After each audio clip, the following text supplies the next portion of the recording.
পরিবেশবিদ, সমাজসেবী, শিক্ষাবিদ এবং সায়েন্টিস্ট সোনাম ওয়াংচুক, যিনি দিল্লির যন্ত্রের মন্ত্রে বিগত 17 দিন ধরে আমার অনশন করছে।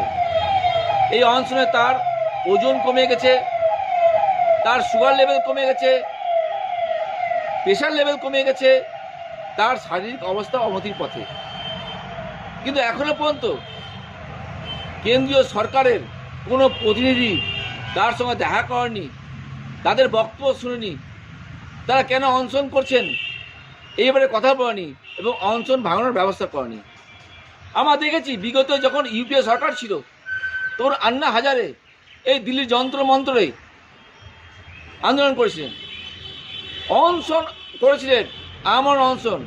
কিন্তু 11 দিনের মাথায়, অনশনের 11 দিনের মাথায় দিল্লি সরকার, কেন্দ্র সরকার তাদের প্রতিনিধি গিয়ে দেখা করেছিল, তাদের বক্তব্য শুনেছিলেন, শুনে তাদের অনশন ভাঙিয়েছিলেন।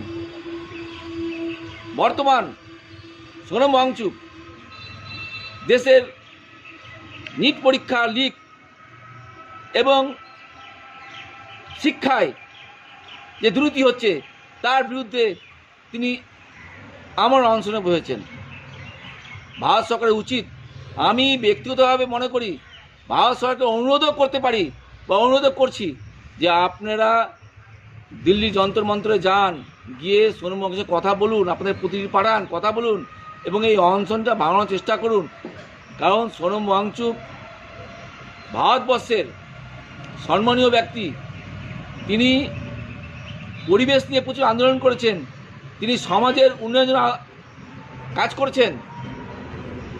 যন্ত্রমন্ত্রের যে কংগ্রেস জনতা পার্টি আন্দোলন করছেন তাকে তিনি সমর্থন জানিয়েছেন এবং ভারত সরকার